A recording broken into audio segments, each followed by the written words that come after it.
Ferit Özü Ortaokulu'ndan Gamze Topak. Ben Ferit Özü Ortaokulu'nda okuyorum. 6. sınıf öğrencisiyim. Gamze Tokat. İstiklal Marşı.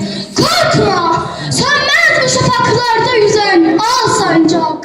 Sönmeden yurdumun üstünde tüten en son ocak.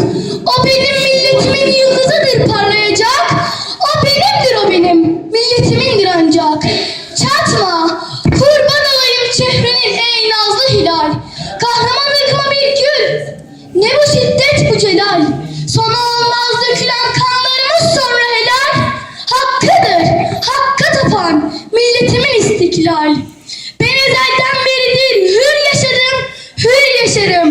Hangi çılgın mazincir vuracakmış? Şaşarım, kükremiz sel gibiyim, benliğimi çiğner aşarım. Yırtarım dağları enginlere sığmam taşırım. Karnın afakını sarmışsa çelik zırhlı duvar. Benim iman dolu göğsüm gibi serhattim var. Ulusun, korkma, nasıl böyle bir iman boğar? Medeniyet dediğin tek dişi kalmış canavar. Arkadaş, yurdumu alçaklara uğratma sakın.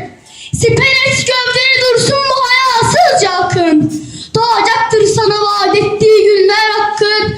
Kim bilir, belki yarın, belki yarından da yakın. Bastığın yerleri toprak diyerek geçme. Tanı, düşün altındaki binlerce kefensiz yatanı. Sen şehit olsun, incitme yazıktır yatanı. Verme dünyaları alsan da bu cennet vatanı. Kim bu cennet vatanı uğruna almaz ki feda? Şu eda fışkıracak toprağa sıksan şu eda. Canı, cananı, bütün varımı alsam da hüda. Etmesin tek vatanımdan beni dünyada cüda. Ruhumun senden nahiye şudur ancak emeli. Değmesin mabedimin göğsüne namahrem eli. Bu ezanlar ki şehadetleri dinin temeli. Ebedi yurdumun üstünde beni dinlemeli. O zaman meclislerin seyircileri davası taşım. Her cerihandan lal boşanıp kanlı yaşım. Fışkırır ruhi mücevret gibi yerden marşım. O zaman yükselerek arşa der belki başım. Dalgalan sen